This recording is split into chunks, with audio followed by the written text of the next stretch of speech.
우리 영성신학 제2권 첫 강의를 하도록 하겠습니다. 지난 시간에 강의를 드리긴 드렸는데요.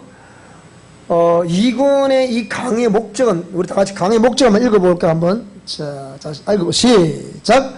일평생 신앙생활을 해왔으나 말씀과 삶의 불일치 속에 변화가 되지 않는 삶은 20세기 말 1200만을 자랑한 한국 기독교는 21세기 초 현재 절반 수준으로 떨어졌다. 그럼에도 불구하고 영적 자전력을 얻고 방향도 없다. 사유하는 자들의 가정사역, 심리상담, 내적치유, 성령치유, 가게치유 등을 거치는 가운데 각 치유 영역마다 어느 정도 긍정적인 결과를 볼 수 있지만 근본적인 변화는 되지 않는다. 이유는 뭘까? 다름 아닌 죄와 그 죄의 종노릇을 충실히 했던 옛사람과 그 옛 통로인 자아처리가 근본적인 문제였던 것이다.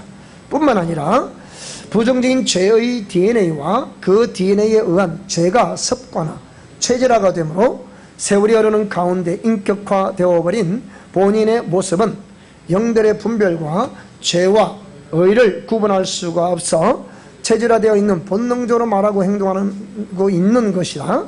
이렇게 치유를 받아도 변화가 되지 않는 인생의 삶을 미션 코란데오 영성원리인 본 강의를 통하여 그 명쾌한 통찰력과 변화의 해법을 제시하고자 한다. 이 미션 코란데오 영성 실천 원리에 대해서 이 강의의 목적을 이렇게 설명을 했습니다. 쭉 이렇게 강의 내용 이렇게 나오겠고요. 자, 제1강 영성이란 도대체가 뭐냐? 우리가 영성이라는 개념을 여러 가지 표현으로 씁니다. 그런데 오늘 우리가 여기서 말하고 있는 영성은 뭘, 우리 미션 코람에서 말하는 영성은 뭘 도대체 말을 하려고 하는 것인가, 이 말입니다. 이쪽을 보셔도 되겠고, 또 여러분 책을 보러 할 때 책을 보셔도 되겠습니다. 웬만하면 책을 보러 할 때는 책을 보시고, 이쪽을 보러 할 때 이쪽을 보시면, 이쪽 보러 할 때 보시면 되겠습니다. 자, 1번. 말씀 중심의 한계라. 그렇게 표현을 했습니다. 자, 말씀 중심의 한계. 그러면, 우리가 볼 때, 이 말씀 중심이라는 것이 도대체 뭐냐, 이 말이다. 말씀 중심. 이게 뭐냐? 그래서 우리가 말씀 중심을 했을 때, 자, 말씀 중심이란 뭐냐 하면, 마태복음 4장 23절을 한번 찾아볼까요? 자, 마태복음 4장 23절인데요. 다 같이 한번 읽어볼까요? 자, 시작. 예수께서 온 갈릴리에 두루 다니사 그들의 회당에서 가르치시며 천국 복음을 전파하시며 백성 중에 모든 병과 모든 약한 것을 고치시니 그의 소문이 온 수리아에 뭐라고요? 퍼지더라. 여기에 예수님의 3대 사역이 나왔어요. 그들의 유대인의 회당이죠. 유대인의 회당에서 뭐 했다고요? 말씀을 가르치셨다. 그 다음에 천국 복음은 뭡니까? 전파, 프리칭, 티칭. 그 다음에 말씀을 가르치시고 복음을 전파하는 가운데 백성 중에 모든 병과 모든 약한 것을 고치셨다. 정말 말하자면 예수님의 3대 사역이 나옵니다. 그러니까 프리칭, 티칭, 힐링이라고 부르는 여기 예수님의 3대 사역.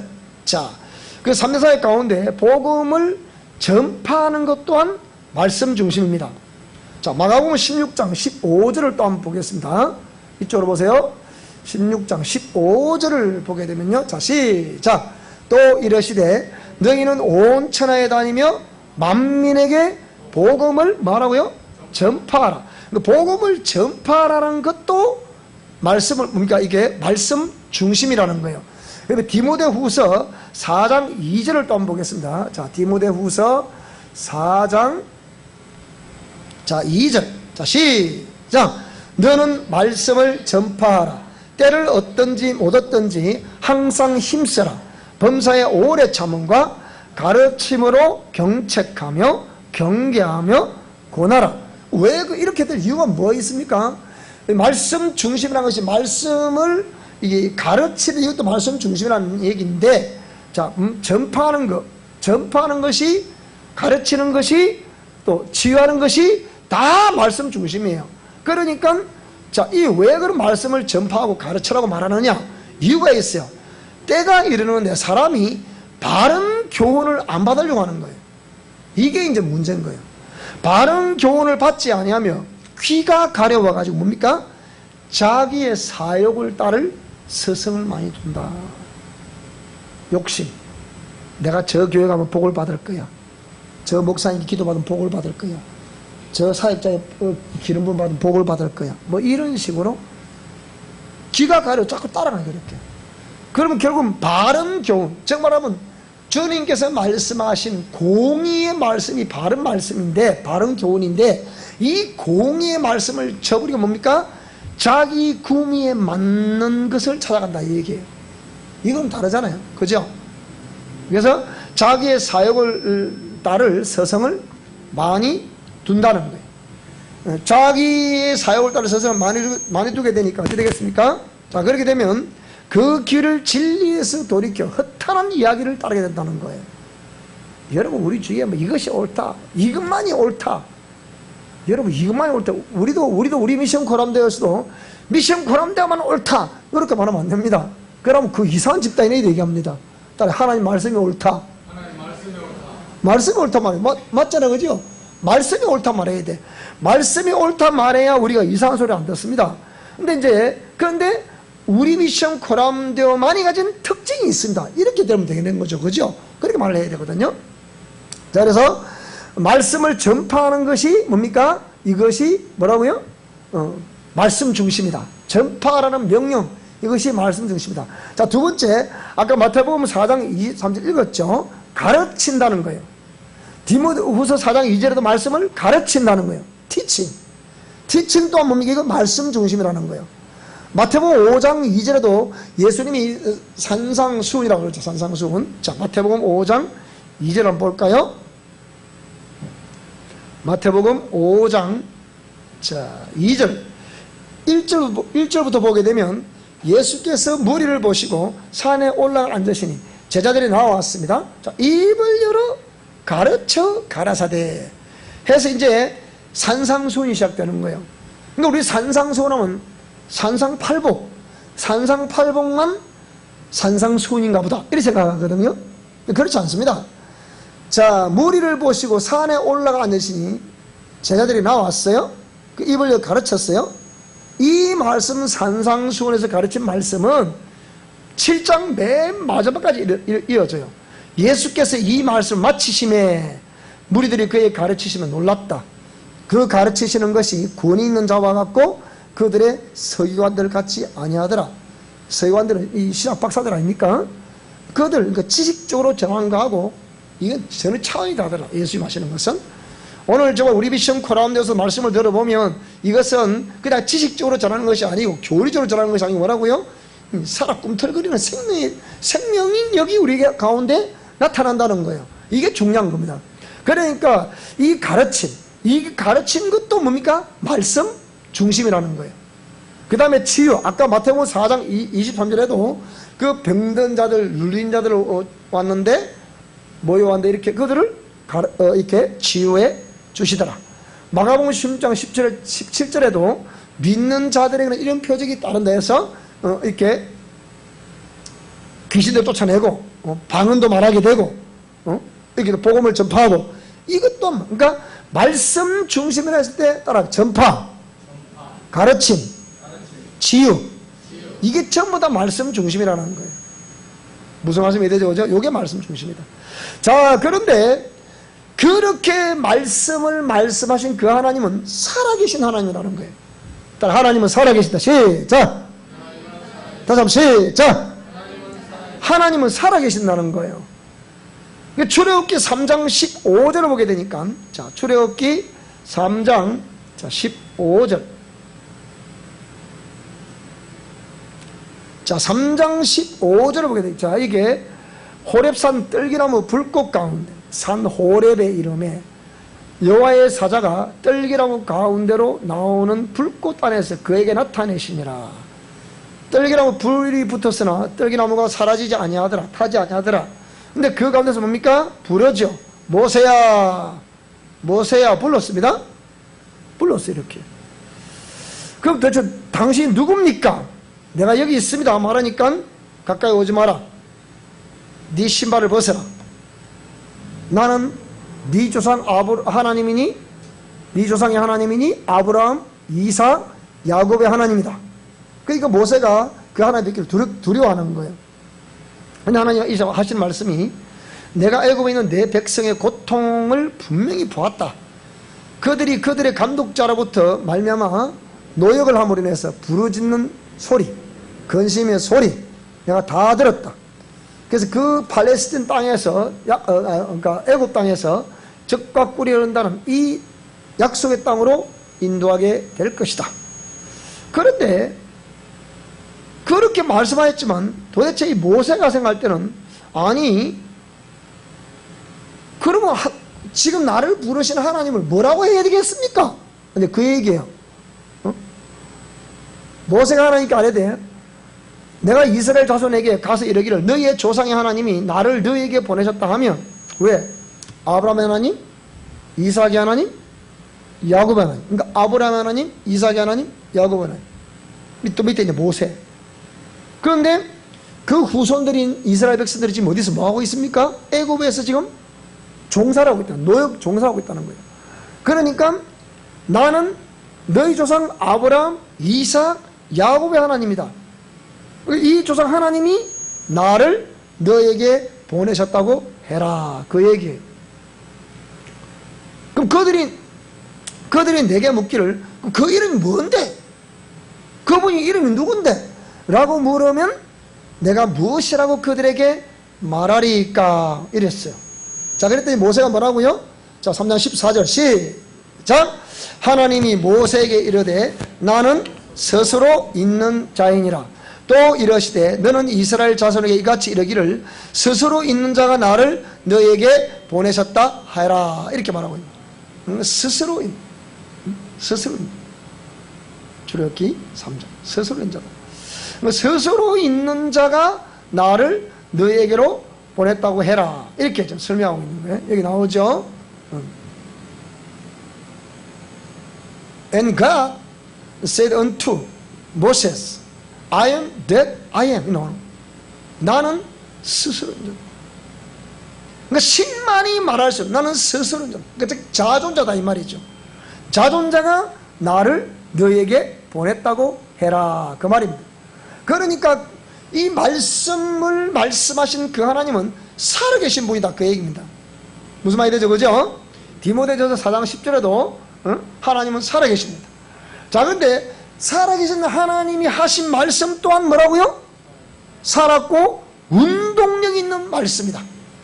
저번에 많이 했죠 이거. 자, 히브리서 4장 12절을 한번 보겠습니다.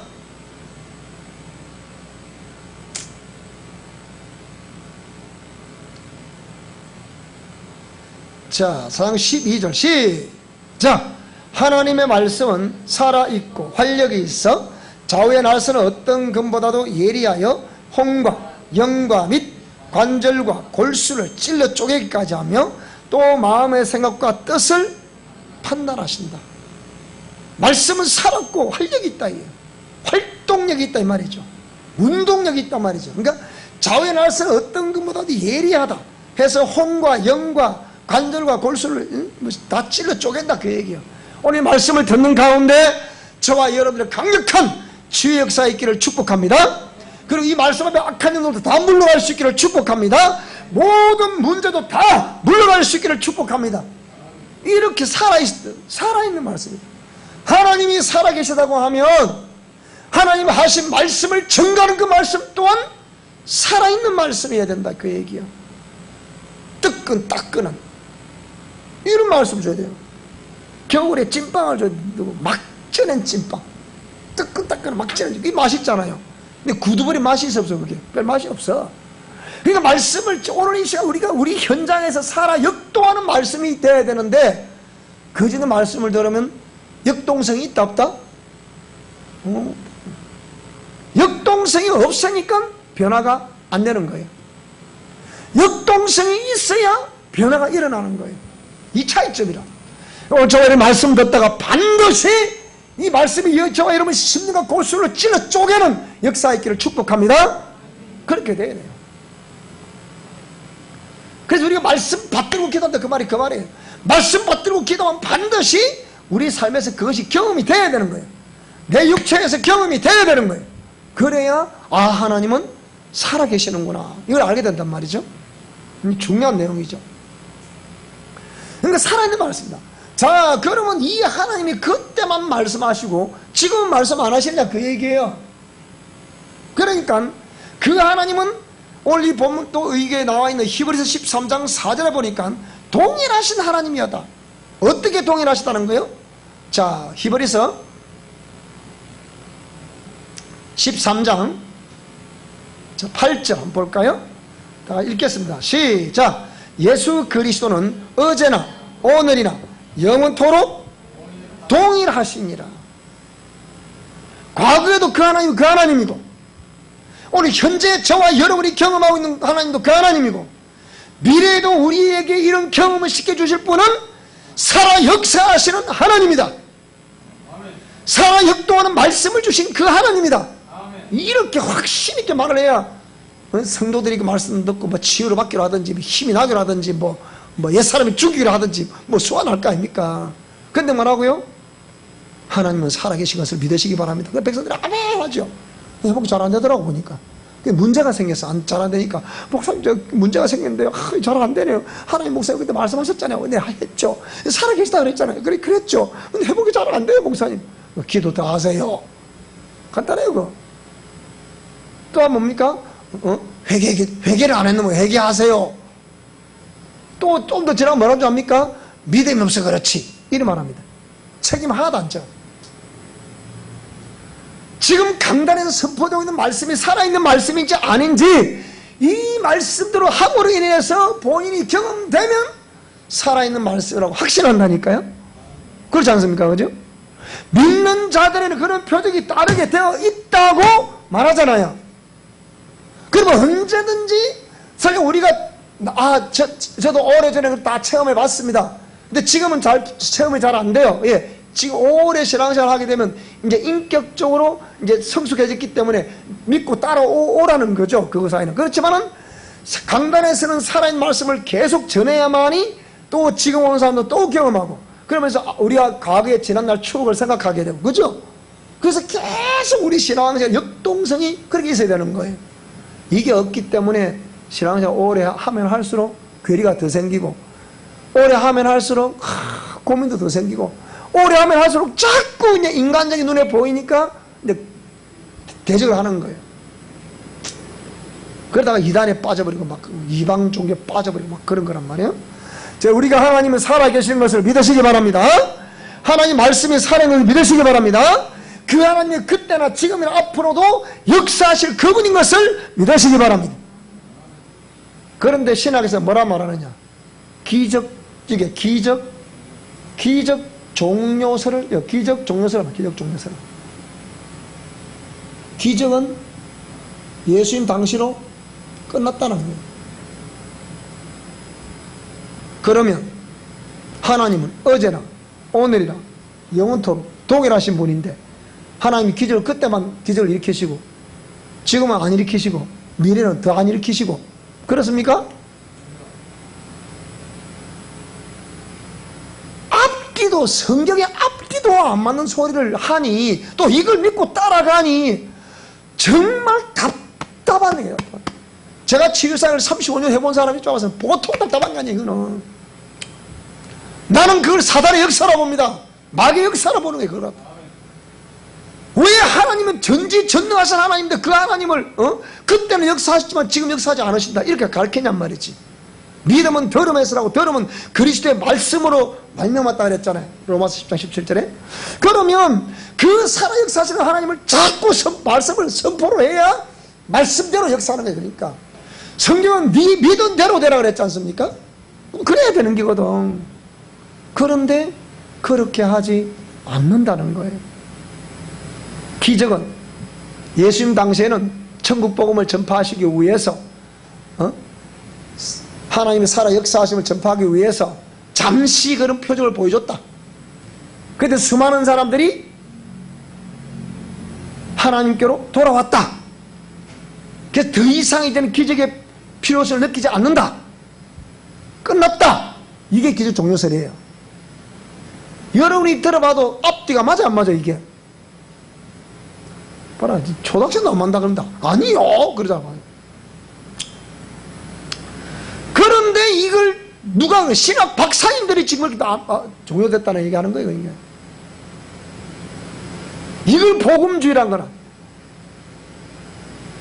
보통 문제 아니에요 이게 지금. 그래서 제가 이 박사 논문에 이걸 썼죠. 과연 기적은 지금 종료가 됐겠는가 이 말입니다. 뭐 책이 나오면 또 볼 수 있겠지만요. 그러니까 그 사람의 삶이 변화가 된다 안 된다 그러니까 안 되는 거예요. 말씀 중심 하는데 변화가 일어난다 안 일어난다? 전혀 안 일어나는 거예요. 신앙생활 오래 하면 오래 할수록 괴리는 더 생겨. 오래 하면 오래 할수록 갈등은 더 생겨. 오래 하면 오래 할수록 고민은 더 생겨.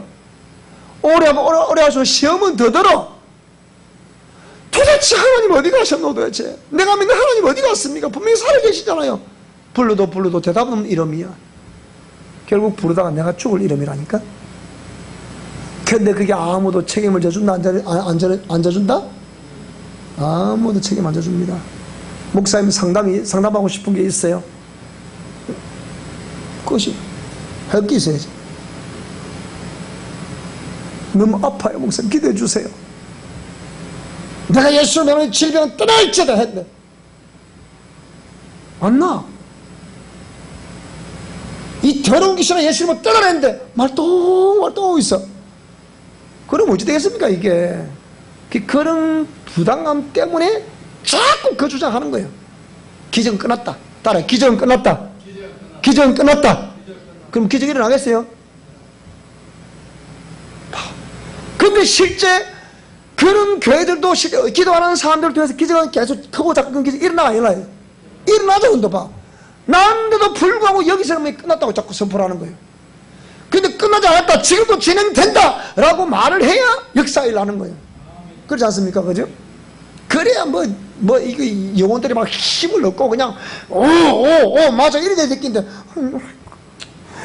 소망 갖고 왔다도 여러분 기적은 끝났음을 믿으시기 바랍니다. 그럼 어쩌면 좋아. 어디 가서 그럼 내가 이거 고치나? 어디 가서 위로를 받나? 그 얘기예요. 그 성도들 헷갈려 안 헷갈려? 우리는 작은 교회라서 막 기적은 지금 일어날 수 있다 말하니까 혼란스러워. 어떤 날은 아니다. 큰 교회에서는 아니다 그러고 작은 교회에서 기다 그러고 그러니까 몰라. 그러니까 어쨌든 성도들의 심리라는 것이 큰 교회 또 지어진 교회 많이 모이는 교회 가서 그거 쏙 들어앉아 있으면 위로받는 거야. 이제 설령 요 안에 있으면 내가 이제 구원받겠지. 천만에 뭔 소리 하는 거야 지금. 사람은 외모를 보지만 하나님 뭘 보신다고요? 중심이 죽고 있는데 무슨 그 고이 되겠습니까 그게.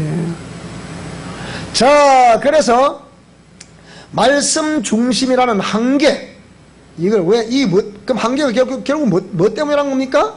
분명히 전파하고 가르치고 치유라는 이 다 말씀 따라요. 전파하라, 가르치라, 치유하라. 모든 것은 말씀 중심이다. 이게 다 말씀 중심. 그런데 제가 이 치유사역을 하면서 이 사복음서를 중심으로 해서 주와 형용사 예수님이 구사하셨던 단어들 횟수와 상관없이 딱 발췌를 보니까 하버드 대에서는 72%라고 그러는데 제가 조사를 해보니까 73.85% 정도의 치유사역을 예수님이 행하셨다 그 얘기예요. 그럼 적어도 제가 이 하나님 말씀을 봤을 때는 뭐 치유사역자라서 영성 치유사역자라서 말씀드리는 것이 아니고 이 말씀을 봤을 때 예수님이 구사하셨던 언어 그걸 말씀을 봤을 때는 73.85% 정도를 치유사역에 관한 말씀들을 하셨다. 그러면 적어도 우리 목회자들도 약 73.85%의 치유사역에 관한 말씀을 말해야 되는 기잖아. 무슨 말이 되죠? 그죠? 그 얘기를. 그러니까 이런 걸 하지 않기 때문에 그 교회에서는 치유 역사가 일어나지 않는 거예요. 그러면서 역동성이 없는 거예요. 남들은 기도하니까 막 기도를 하니까 마음이 답답하지 안 답답해져요? 갈급한데 충족이 안 돼. 그러니까 갈급한데 뭐 그다 막 채워줘야 돼. 안 채워주니까 뭡니까? 교인들은 싹 쑥 다 빠져나가는 거예요. 무섭습니다 이게. 자, 그래서 그런데 여기서 이제 치유사역의 우리가 한계란 것을, 왜 우리가 치유사를 하잖아요. 그럼 우리 미션 코라운드에서 말하고 있는 영성치유라는 개념과 또 일반적으로 보편적으로 우리가 치유라고 말하는 여러 가지 영역이 있어요. 자, 치유사역의 한계. 자, 우리가 보통 상한 감정과 상처는 항상 배후에 보게 되면 감정, feeling, 감정이 있다. 감정. 상한 감정과 상처 그 이변에는 뭡니까? 감정 상함이 있다는 그런 필링. 그 다음에 이미지, 그림, 그 상처받았던 내용 눈만 감으면 다 그 보여 안 보여? 그게 볼 수 있어 없어요? 다 볼 수 있어요. 그런 이미지는 누가, 어떤 목사님이, 어떤 장로님이, 또 어떤 은사자가 내게 말했던 거 그거 다 기억 안 나요 여러분? 다 기억나잖아. 그런 이미지가 있단 말이지. 그 다음에 항상 상한 감정과 상처 그 이면에는 스토리예요. 스토리, 사건, 응? 이야기가 있다. 이게 스토리. 그러니까 이런 필링과 이미지와 스토리가 있어가지고 이런 내용들을 우리가 가지고 있다 안 가지고 있다? 가지고 있다. 그래서 이것을 치유를 좀 해보자는 거예요. 그런데 그래서 치유라고 일컫는 많은 영역이 나오는데 그 좀 핵심들만 간추려가지고 있어요. 가정사역. 이거 치유라는 거예요. 그러니까 역기능의 가정을 순기능의 가정으로 돌린다는 거예요. 즉 말하자면 부부 상호 안에 상한 감정과 상처가 있는 걸 서로 가지고 있으니까 이거를 어떻게 해요? 굿 파트너로 만들자는 거예요. 그게 바로 가정사역이에요. 그게 70년대 사랑과 행복의 초대라는 양은선 씨가 지은 책이 있었어요. 이 우리 한국의 가정사역에 이제 초창기에 이제 뚜껑을 여신 분들이죠. 그런 분들이. 그래서 거기서 나오는 그 사랑과 행복의 초대라는 책들이 그 베스트셀러였어. 엄청 팔렸잖아요. 그동안에 우리 교회에서 시행하지 않았던 이 가정사역. 근데 이 가정사역이 딱 등장했어요. 근데 부부 하나 되자, 그 파트너가 되자, 이런 거거든요. 그러면 서로 상호간에 이해를 해야 됩니다. 남편도 아내의 성장 과정을 이해하고, 아내도 남편의 성장 과정을 이해해야 되고, 이런 걸 서로 상호 이해하는 가운데 핵심 감정에서 나오고 있는 이러한 것들을 해소를 시키는 것이 뭡니까? 가정사역이에요. 근데 핵심 감정이 처리가 안 되는 거라. 가정사역 실시해 보니까. 그 다음에 특히 영적 문제는 더욱더 처리가 안 되는 거예요. 몰라. 이게 입으로 무지합니다. 그래서 영적인 성각자들이, 그래도 좀 센시티브한 우리 지도자들이, 그럼 이걸 해결할 방법이 없나? 라고 했을 때 뭡니까? 그때 마침 등장한 것이 심리상담이에요. 심리학과 상담학, 이 심리상담. 그러니까 심리상담의 3대 요소라는 것은 뭡니까? 따라해요. 경청, 공감, 케어. 이게 심리상담의 3대 요소란 말이에요. 심리적으로 이 사람이 왜 이런 상한 감정이 생길 수밖에 없고 상처가 생길 수밖에 없다. 그럼 그거 어떻게 할 것인가? 라고 했을 때 뭡니까? 일단은 내담자의 모든 그런 필링이나 이미지나 그런 스토리 어떻게 다 들어주라는 거예요. 사역자가 다 들어주라는 거예요. 경청해주라는 거예요. 우리 중 아이들도 감정이 상할까 안 상할까요? 버려줘. 상한다잖아. 그러면 감정이 상하면 그러면 그 감정 상한 원인이 있을 거라고 말해요. 그죠? 그러니까 그러면 얘기해봐. 목사님한테 얘기해봐. 그러면 얘기하겠어 안 하겠어요? 그걸 다 들어주라는 거예요. 어떤 감정, 어떤 분노를 말한다 하더라도 다 들어주라는 거예요. 경청. 그리고 뭡니까? 공감. 딸아, 그럴 수밖에 없겠네. 그렇겠네. 이해가 된다. 공감해, 공감. 우리 어머니 아버지들 자녀들에게 이런 공감을 잘 해주셔야 커뮤니케이션이 이루어지는 거예요. 공감 안 해주면 커뮤니케이션이 이루어지지 않아. 커뮤니케이션이 이루어지지 않으면 어찌 되겠습니까? 마음문을 닫아버린다. 우리가 자녀들과 소통이 될 수 있게 바랍니다. 소통. 자, 그래서 뭡니까? 그런 공감. 그 다음에 그러면서 이 내담자에게 어떤 부분을 돌봐줘야 되겠다. 돌봐줘야 돼. 그래서 그 경청과 공감과 케어, 이 심리 상담의 3대 요소를 가지고 이제 내담자를 이렇게 이제 치유를 시도하는 거죠. 근데 여기서도 역시 핵심 감정과 영적 문제가 처리가 안 되는 거예요. 그러니까 이것도 또 문제가 되는 줄 알았다 안 돼. 그러니까 우리 한국에도 한 20, 30년 근간에 뭐 심리학과 상담학과가 지금 막 각 대학교마다 없는 게 없었잖아. 다 있잖아. 신학대마다 다 있고. 그런데 그래도 잘 안 되더라 해보니까. 그러니까 뭡니까? 더군다나 이 안에 있는 핵심 감정과 분노가 오는데 이 분노 해결할 길이 없어. 그래서 또 믿음의 성학자들이 찾은 곳이 뭡니까? 연구라고 찾다 보니까 뭡니까? 내적 치유, 이너 힐링이라고 부르는 내적 치유. 내적 치유하는 곳에 딱 가보니까 이 상한 감정과 상처 치유를 시도해 주는 거예요. 보니까 막 과음을 지는 따라해 샤우팅. 화딱지라니까 뭐라고요? 화딱지라니까 막 야! 씨! 이렇게 한다는 거예요. 그걸 샤우팅 기법이라 그래요. 또 뭡니까? 난타 기법. 난타 기법. 난타가 막 두들겨 패가지고 막 기분 나쁘단 말이야. 막 누구를 팬 거야, 이렇게 막. 그래가지고 막 그 쌓인 분노를 뭡니까? 이거 다 풀어주는 거예요. 그걸 뭡니까? 난타 기법이라고 해요. 또 감정이 상하니까 노래를 불러. 노래를 부르는데 거의 대부분 노래, 우리 18번 다 불러보라면 꼭 18번 딱 자기 사정에 맞는 노래 부릅니다. 그게 감성 교류가 있거든, 그게. 저는 항상 옛날에 김정호, 우리 시대 때 김정호 가수를 내가 좋아했다는, 33살에 요절했다는 김정호. 응? 그 당시 제가 청년기 시절에 했잖아요. 늘 우울했잖아요. 왜 나는 그럴까? 왜 나는 가난한 집에 태어나서 제대로 공부도 못하고 제때 다 못하고 이 못할까? 한 마리의 작은 새야 내가. 그래서 제가 김정호 노래를 좋아했잖아요.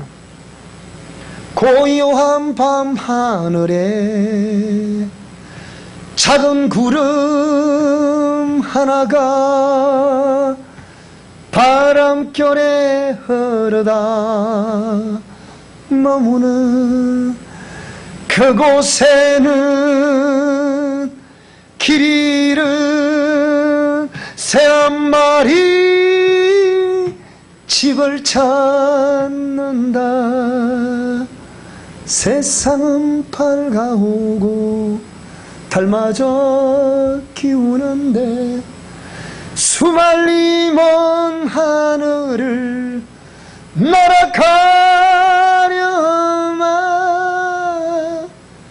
가엾은 작은 새는 남쪽 하늘로 그리운 집을 찾아 나로만 간다.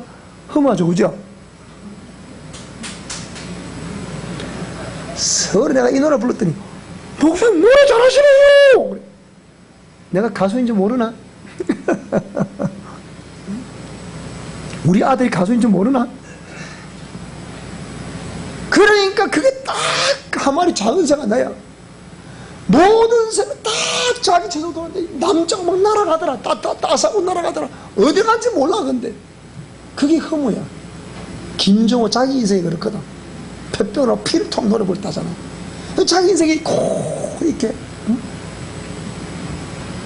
종착역이 다가온다는 사실 알고 막 그렇게 슬픈 노래를 부르는 거예요. 여러분 18번 뭐요? 응? 우리 제24 18번 뭐예요? 또 다 잊었다는 뜻이야. 주에서보다 더 귀한 것은 없네.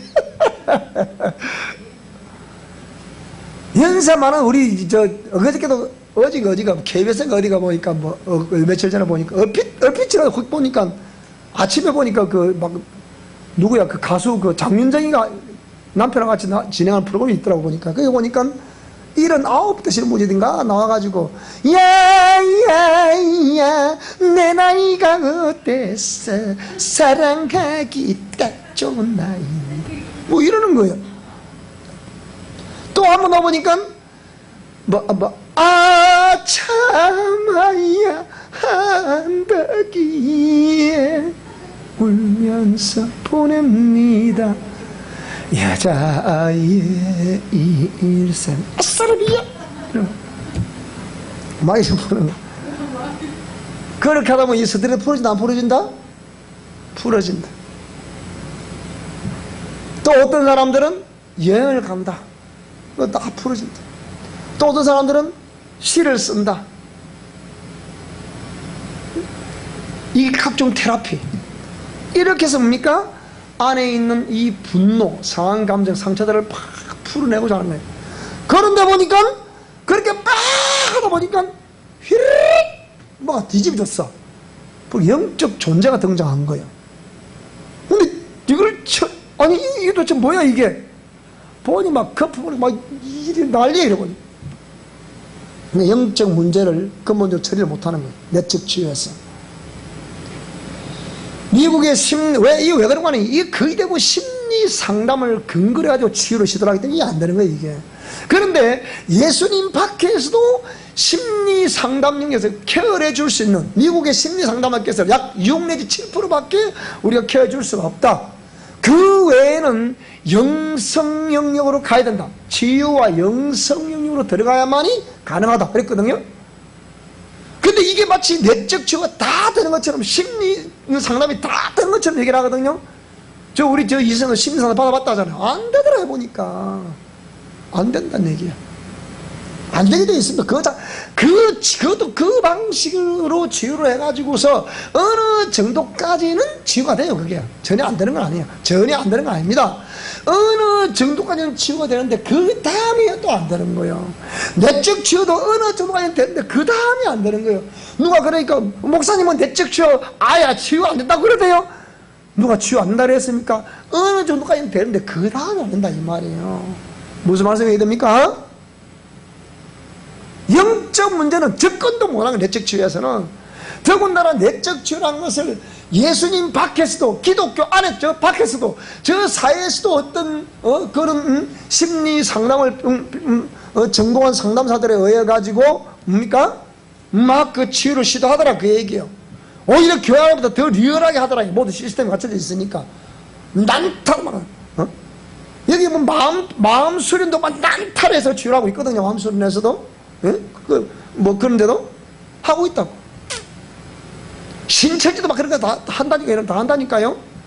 그러니까 교회 밖에서도 하고, 또 세상 종교에서도 또 망해. 난타를 한다니까. 감지를 한다니까, 여러분. 그러면, 그걸 하나님이 하신 겁니까, 그게? 이거예요, 이거. 그러니까 영적 문제가 근본 처리가 불가능한 거예요. 그러다 보니까 이 영적 존재를 이제 쫓아내야 되니까. 쫓아내려고 하다 보니까 이제 뭐가 등장합니까? 아까 말했지만 예수님 믿는 사람한테는 안 들어온다던데요. 따라합시다. 충분히 들어올 수 있다. 자기들이 경험을 안 해보고 자기들이 능력이 없기 때문에 그 소리를 하는 거라니까. 목회자가 이 영적 원리를 당당히 알고 그 내용을 알고 지랄 능력만 있으면 오라 그래라. 그냥 버리는 거야. 일 안 하겠어요? 그랬죠, 그죠? 뭐가 내가 하는 겁니까? 예수님 하시면 예수님이. 성경에 보면 너희가 지금까지 내 이름으로 구하지 않았지만 이제 구해라. 그럼 구하라는 뭔 말이 무슨 말이에요? 주님 도와주세요. 예수로 나가라. 그랬잖아요. 마태복음 10장 1절에 보니까 예수님이 12제자를 부르는데 뭘 주셨다고요? 귀신을 쫓아내는 것을 줬단 말이지. 해보라 이 말이에요. 누가복음 10장에 보니까 또 다른 제자 70인들에게도 이걸 주셨다. 해보라 이 말이에요. 마가복음 10장 17절에도 믿는 자들의 이런 표적이 따른다. 해봐라 그 얘기예요. 문제는 뭡니까? 안 하기 때문에 안 되는 거야. 안 하기 때문에. 여러분들 해보시기 바랍니다. 이런 걸 알아보니까 그거 왜 하냐고. 다 기적이 끝났는데 자기가 하나님이야. 그러니까 일어날 수가 있나. 그게 안 되는 거죠. 그러니까 또 믿음의 그래도 믿음의 성학자들이 돌파를 해보려고 하는, 처리를 해보려고 하는, 치유를 계속 시도해보려고 하는 성학자들이 어디로요? 가계에 치유. 가계라는 나무, 패밀리 트리, 우리 가문의 이게 지니그램, 뭐 이런 걸 통해서 어떻게 해요? 가계력을 조사를 해보는 거예요. 병원에 가면 과학적인 영역에서는 다 여기 좀 계시잖아요. 여기 간호사님이 계시잖아요. 그러니까 다 조사를 해보고 뭐 좀 중앙 질병으로 인해서 일단 병원에 내원을 하게 되면 내원을 하게 되면 그 조사를 해요. 혹시나 가게에 있는 거 없습니까? 물어요. 있으면 체킹 다 체킹한단 말이에요.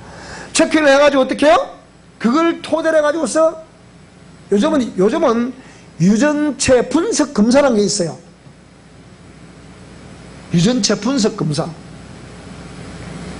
그러면 이 가문의, 이 패밀리 트리의 유전체 분석 검사를 해서 어떤 질병이 발생될 수 있다는, 그거 과학도 다 나와 있잖아요, 그거. 그걸 딱 유전체 분석 검사를 해서 어떻게 해요? 그걸 정확하게, 이 사람은 이런 질병이 내려올 수 있습니다. 요 진주 저기 병원도 합니다. 저쪽 어딘가, 한일병원인가? 어디고? 저기 있는 거, 저쪽 있는 거. 그 병원에 내가 가봤어요. 그 유전체 분석 검사 하고 있습니다. 그 병원에. 앞으로 이 유전체 분석 검사에 의해서 딱 사전에 예방과학이 중요하잖아요. 예방하라는 거예요. 우리 간호사님도 저한테 배우세요. 그런 거는. 나도 배울 테니까 모르면 또. 목사님도 어찌 그걸 다 아십니까?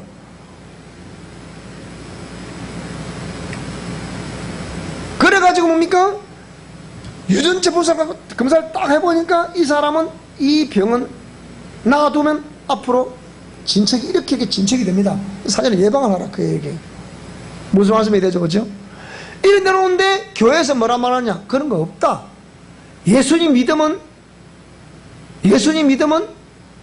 귀신이 있을 수 있다 없다? 없다는 거예요. 맞습니다. 진짜 믿으면 들어올 수 없습니다. 그렇죠, 그죠?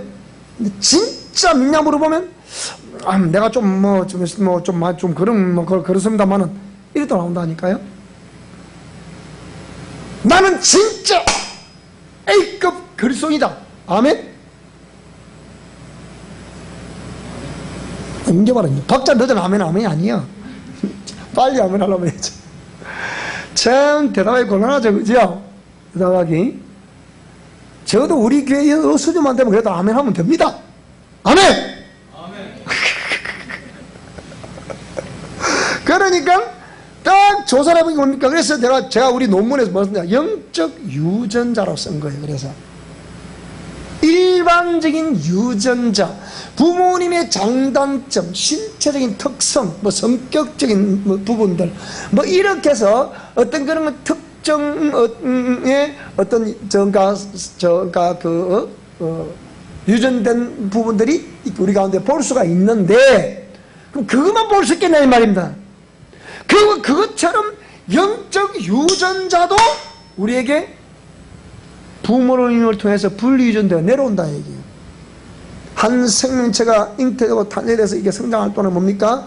부모의 모든 유전자를 복제를 해가지고 갖고 태어나잖아요.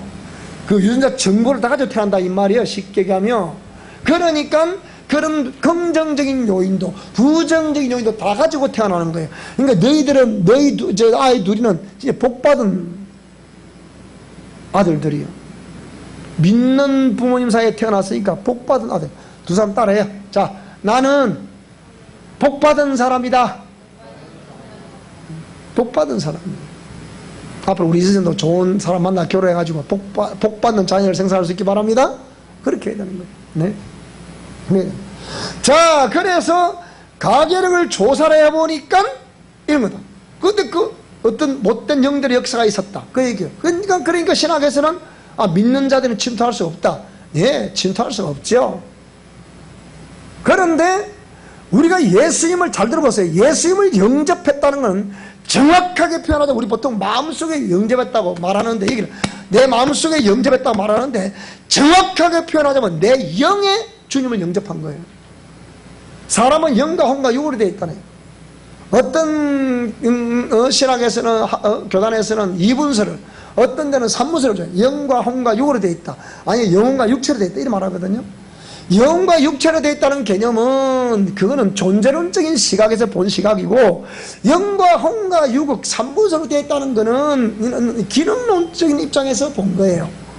그러니까 이것도 맞고 이것도 맞는 거라 알고 보면 다 맞는 거예요. 틀린 게 아니라니까.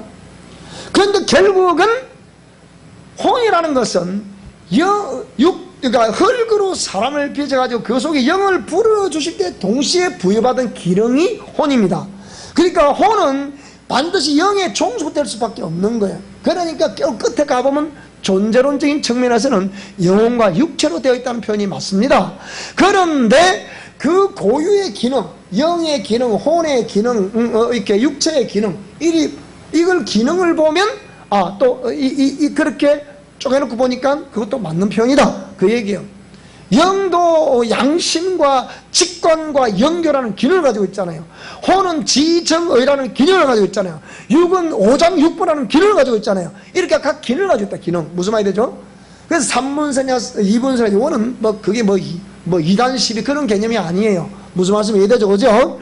자, 그 조사를 해보니까 근데 문제는 뭐냐? 부모의 부정적인 요인이든 긍정적인 요인이든 유전자를 복제해서 가지고 태어나는데 근데 보세요. 그 사람이 예수님을 내 영혼 속에 영접을 했어요. 이제 영접했는데 어디다 영접했다? 내 영의 예수를 영접했다. 그러면 혼과 육의 영역, 귀신이 침투한 영역은 혼과 육의 영역이에요.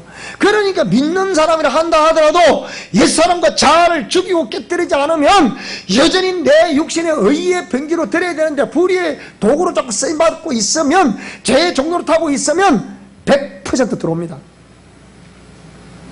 무슨 말씀이 됩니까 여러분? 그러니까 죄와 싸우되 피 흘리까지 싸우라. 이거 거기 있는 거예요. 죄와 싸우되 피 흘리까지 싸우라. 싸워야 돼. 싸우면 이겨야 돼 그냥. 그래 안 그래요? 딸이야.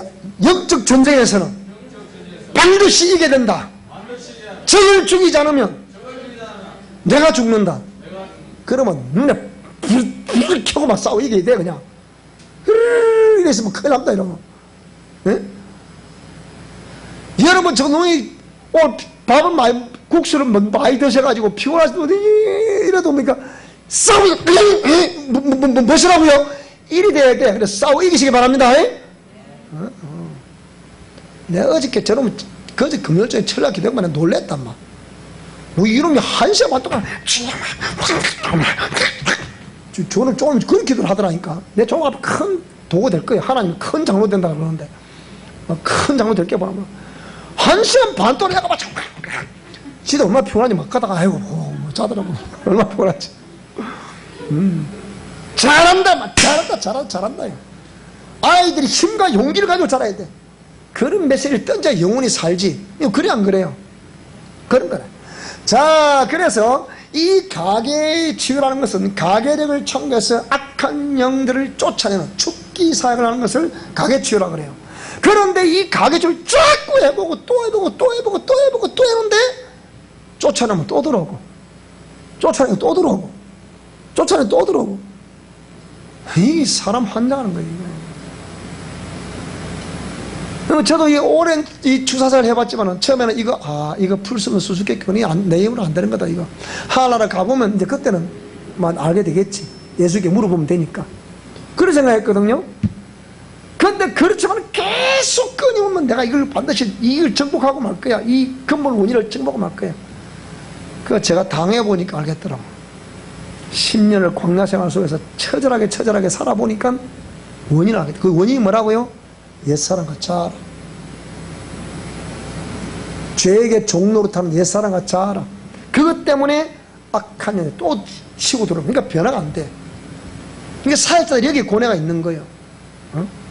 왜 나에게 수많은 사람 와서 막 치유받다고 막 울고 불고 난리인데 전혀 나는 왜 안 됩니까? 이게 사역자가 진실한 서글픔이야. 자기가 안 돼, 자기가. 그렇게 사명이라고 외치고 그렇게 치유했다고 외치고 막 치유하세요, 치유받으세요 막 권하고 막 그렇게 치유셨다고 세우고 원장을 하고 하는데 전혀 자기가 변화 안 되는 거예요. 여러분 이게 이 괴리를 말도 못합니다. 그러니까 재침투 원인을 뭔지를 모르는 거예요. 그 제가 그랬죠. 그 재침투 원인이 뭐라고요? 그것이 옛사람과 자아 때문이다. 아직 제거되지 않는 옛사람과 자아 때문이다. 당신 안에 큰 성 바벨론이 있기 때문이다. 내가 예수 믿는데 무슨 바벨론이 있단 말입니까? 처리 안 됐다 이 얘기예요. 아직까지. 그런데 그런가 또 어떤 사람이 너무 혼란스러우니까 아니 성령으로 하면 되지. 성령이 임재하면 다 된다 안 된다? 다 된다는 거예요. 그래서 그걸 성령 치유라 그래요. 성령이 나타나시면 다 된다. 그런데 문제는 뭐겠습니까? 그 성령이 나타나실 만한 정결한 심령이 되어야 되잖아요. 성령은 거룩할 성자, 홀리 스피릿, 거룩한 영이잖아요. 예?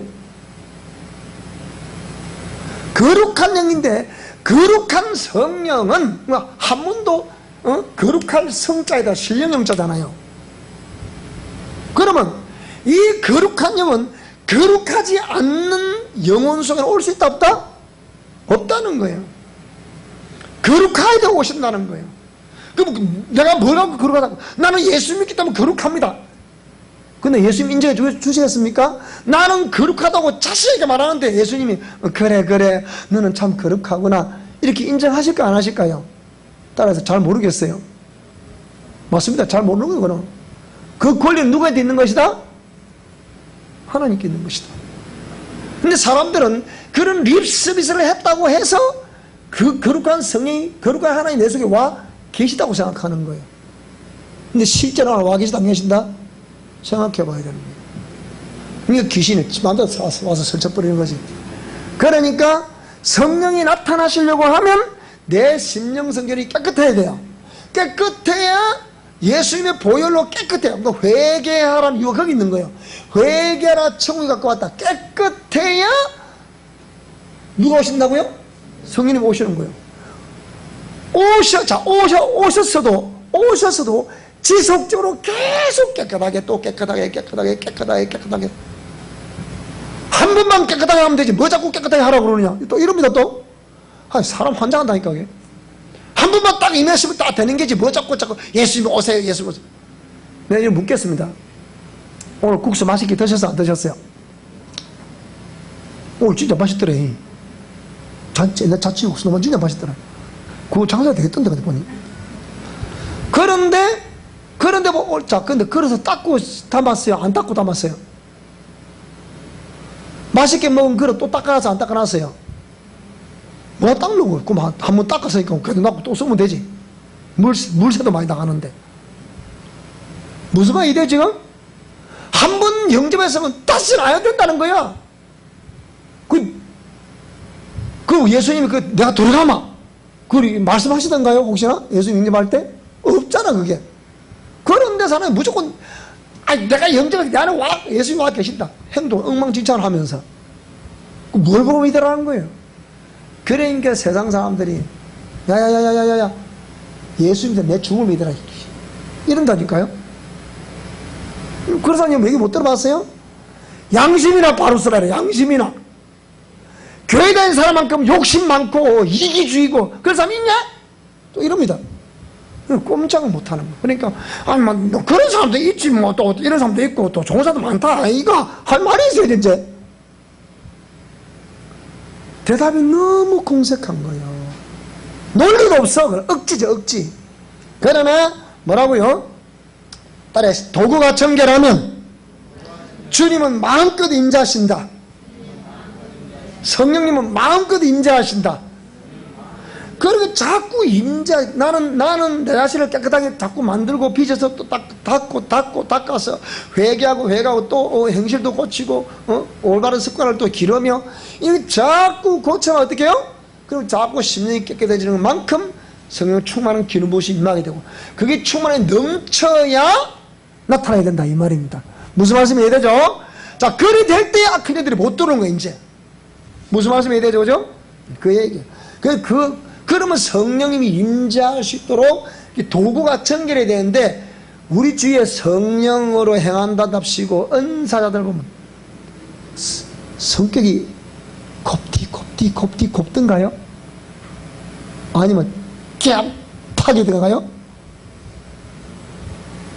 은사자를 치고 성질머리 못된 거 아닌 사람 하나도 없습니다. 얼마나 못된 거. 고주통이고 상고주통이고 내한테 말씀하신 하나님 역사인데 전부 다 아이디 이리 말해요 안 말해요? 거의도 그렇게 말합니다. 거짓되면 그 귀신이다 그거 알고 보면. 그러니까 이 성령 사역자라는 사람들이 다 또 이 성령의 임재를 말하려고 하니까 영분별이 또 한다. 영분별이 또 이렇게 인격은 고상한데 이게 좀 이 사람 일어나는 현상이 이게 귀신의 역사인지 성령의 역사인지 이 구분이 안 되는 거라 이게. 이래서 문제가 되는 거잖아요. 자, 그래서 성령 나타나심을 따라서 이렇게 치유하겠다는 뜻인데 그거는 도구대자 은사자들의 심령 상태가 정결한지 정결하지 않는지 따라 삶으로 증명하라. 삶으로 증명하라. 그 삶을 보시고 여러분 가서 기도를 받든지 이렇게 하셔야 되는 거예요. 무슨 말씀이 되죠? 그죠? 중요한 겁니다. 그게 영분별이 불가능해요. 자, 그래서 여기 도표는 그런 내용들 집에 쭉 설명하고 있으니까 다음 주에 설명하기로 하고 여러분 집에 가셔가지고 꼭 한번 다시 살펴볼 수 있게 바란다. 무슨 말이 되죠? 다음 주에 쭉 설명할 테니까 오늘 여기까지 하도록 하겠습니다.